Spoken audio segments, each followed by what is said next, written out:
Hi everyone, this is our channel Around My Story. Please like, share and subscribe. Nous souhaitons tous vivre un conte de fées, quelque chose qui sort tout droit de nos rêves. Malheureusement, ce n'est pas toujours le cas. Certaines histoires doivent être laissées dans l'obscurité, là où elles doivent être jamais piétinées, jamais entendues. La mienne est une de ces histoires. Je m'appelle Amanda. J'ai 19 ans. Je vis avec mon père et mes 3 sœurs dans le sous-sol. Oui, vous m'avez entendu, le sous-sol, pour nous protéger des envahisseurs extraterrestres. Je ne suis pas folle, c'est vrai. Et le plus étrange reste à venir. Mon père travaille dans un centre de recherche scientifique. Et pour une raison inconnue, ils l'ont viré. Maintenant, il gère une petite bibliothèque. Le salaire n'est vraiment pas très élevé, mais c'est plus que suffisant. Quant à ma mère, elle est morte mystérieusement. Un jour, elle est rentrée tard du travail. Et quand papa est rentré, et que nous lui avons dit qu'elle n'était pas encore arrivée, il a appelé la police. Ils l'ont cherché partout, et ont finalement trouvé son corps dans la rivière. Il était déjà trop tard. Le coupable était inconnu. Il n'y avait aucun indice, aucune trace de quoi que ce soit. Ce jour-là, papa nous a réunis pour nous dire un secret. Il nous a dit que les extraterrestres avaient tué notre mère. Nous étions jeunes alors. Nous ne saisissions pas ce qu'il disait. Mais nous savions que papa ne mentirait pas. Il nous a aussi montré un papier avec une écriture étrange. Il nous a dit que le papier disait que les extraterrestres allaient envahir la Terre en quelques jours. Nous étions choqués. Ne sachant pas ce que nous devions faire, nous avons commencé à pleurer. Papa a donc décidé que nous allions vivre dans le sous-sol de la maison jusqu'à ce que l'invasion soit terminée. Le lendemain, il est sorti. Et quand il est revenu, il avait toutes sortes de nourriture et de boissons. Il verrouilla toutes les portes et les fenêtres. Il déplaça tous les appareils électriques au sous-sol. Nous n'étions même pas autorisés à regarder la télévision ou à avoir un quelconque contact avec le monde extérieur, et nous avons commencé à vivre au sous-sol. Une de mes sœurs était malade, mais parce que nous n'avions pas le droit d'avoir de contact avec le monde extérieur, elle est morte. Les jours passaient, l'un après l'autre. Nous étions complètement isolés. Chaque fois que nous manquions de nourriture, papa partait nous en chercher, au péril de sa vie. Bien sûr. Il nous enfermait toujours dans la cave pendant son absence. Un de ces jours, papa était parti pour nous chercher de la nourriture, mais quand il est revenu, il pleurait. Il disait que des extraterrestres avaient envahi la Terre, que la race humaine était en voie d'extinction, que nous étions parmi les rares qui restaient sur la planète. Après cela, le comportement de papa est devenu plus étrange. Il s'asseyait seul et marmonnait tout seul. La mort arrive. Tout est perdu. Et le temps passait indéfiniment. Des années semblaient s'être écoulées dans ce sous-sol. Un jour, papa est revenu de son voyage. Il avait un regard étrange et effrayant dans ses yeux, et il avait un pistolet à la main. Il nous a regardés et a dit « Je ne permettrai pas aux extraterrestres de vous tuer. Je vais vous épargner leur torture. Je vais mettre fin à cela moi-même. » Et il a pointé le pistolet dans notre direction. Mes sœurs et moi avons couru vers la porte, en la frappant de toutes nos forces, en appelant à l'aide. Il cria comme un fou et dit « Mort à tous !» Avec tous nos coups, la porte est ouverte. Nous avons couru.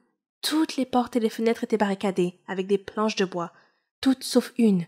Nous avons couru dans la rue et nous avons été frappés. Des humains normaux se promenaient partout. Et quand ils nous virent, ils crièrent et dirent « Les fantômes du manoir de Denver !»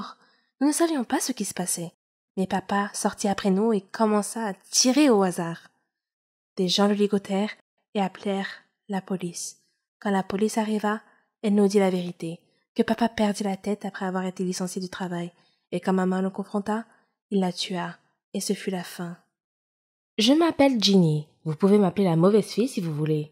C'est comme ça que les enfants du quartier m'appelaient. J'ai une longue histoire à vous raconter. J'étais l'aînée d'une fratrie de 5 enfants. Ma mère est morte de maladie et mon père a été estropié dans un accident de voiture. Il ne pouvait pas marcher et devait utiliser un fauteuil roulant. Voir mes frères et sœurs souffrir de la faim et de la pauvreté était un spectacle constant à la maison. Mon père était déprimé. Nos voisins nous aidaient beaucoup, mais j'étais constamment inquiète de ce qui se passerait s'ils arrêtaient un jour. J'ai donc décidé de trouver un emploi. Je savais que ça ne serait pas facile, car je n'avais que 15 ans. Qui voudra embaucher une jeune de 15 ans? Malgré mon appréhension et mon manque de confiance, j'ai décidé de trouver un emploi. Je me suis rendue dans de nombreux endroits, des boutiques de vêtements, des magasins de fleurs, des épiceries. La réponse était toujours la même. Nous n'embauchons pas pour le moment. Un jour, me sentant déprimée, je me promenais sans but précis quand, soudain, je me suis retrouvée près d'un hôpital. Sur une impulsion, j'y suis entrée. J'ai vu une infirmière, mais elle semblait trop morose pour parler. Alors j'ai regardé autour de moi et j'ai trouvé une autre infirmière qui semblait un peu plus gentille. Elle m'a remarqué et m'a demandé si j'avais besoin d'aide. Je lui ai dit que je cherchais un emploi. N'importe quel emploi. Je serais même prête à passer la serpillière et à nettoyer. Elle a compati et m'a dit de ne pas m'inquiéter. Puis, elle est allée dans le bureau du directeur. J'étais inquiète. Étais-je dans le pétrin? 1 minute plus tard, elle m'a appelé pour rencontrer le directeur. Il avait l'air très gentil et il m'a demandé tranquillement mon nom. Je lui ai dit que c'était Ginny. Il m'a dit que Martha, la gentille infirmière qui m'aidait, lui avait dit que je cherchais n'importe quel emploi disponible. Il a dit qu'il avait un travail pour moi, mais qu'il craignait que cela ne pose problème. J'ai ressenti une pointe de peur et j'ai demandé quel était le problème. Il m'a répondu que je devais travailler de nuit. C'est tout? Je me suis sentie tellement soulagée, j'ai immédiatement accepté. Il a dit qu'il aimait mon enthousiasme et que je pouvais commencer demain. J'étais si heureuse. Je suis rentrée rapidement à la maison. J'ai embrassé mes frères et sœurs et j'ai embrassé la main de mon père. Je leur ai parlé de mon nouvel emploi. Mon père m'a regardée avec tristesse et m'a dit que j'étais trop jeune pour avoir à porter cette responsabilité. Je lui ai dit que ce n'était pas grave et que je pouvais y faire face. Quand je partais travailler à l'hôpital tous les soirs, il y avait une bande de jeunes qui traînaient toujours dans le quartier. J'espérais qu'ils ne me dérangeraient pas, mais mes espoirs étaient vains. Ils se moquaient de moi chaque fois que je passais près d'eux. Mais je n'en ai jamais parlé à ma famille. J'ai commencé à travailler comme femme de ménage, mais grâce à mon assiduité et à mon intelligence, j'ai pu en apprendre un peu plus sur les soins infirmiers, ce qui m'a permis d'être promue. D'abord comme aide-soignante, puis comme infirmière. Mes collègues m'ont beaucoup soutenue. Tout était presque parfait, à l'exception de la bande du quartier qui m'embêtait sans cesse et m'appelait Ginny la mauvaise fille. Je souhaitais qu'ils s'en aillent et qu'ils me laissent tranquille. Puis, un jour, un miracle s'est produit. Alors que je travaillais à l'hôpital, les brutes du quartier sont arrivés avec leur chef. Il était gravement blessé. Son corps entier était couvert de sang et criait pour que quelqu'un vienne l'aider. Quand ils m'ont vu, ils m'ont supplié de le sauver. J'ai travaillé rapidement avec les autres membres du personnel. Son état était grave. Il avait été victime d'un terrible accident de moto. Le personnel et moi avons travaillé fébrilement pour stabiliser son état et le soigner. Après l'avoir stabilisé, j'étais épuisée. Soudain, quelqu'un s'est approché de moi. C'était le gang du quartier. Ils se sont excusés de s'être moqués de moi et m'ont demandé de les pardonner. Ils ont dit qu'ils ne savaient pas que je travaillais dans un hôpital. J'ai souri et leur ai dit que tout allait bien et que je les considérais comme mes frères et sœurs. Une autre infirmière est allée les voir et leur a dit que leur amie allait bien maintenant. J'étais tellement heureuse que mon problème soit résolu. Ils m'ont appelée pour parler à leur chef.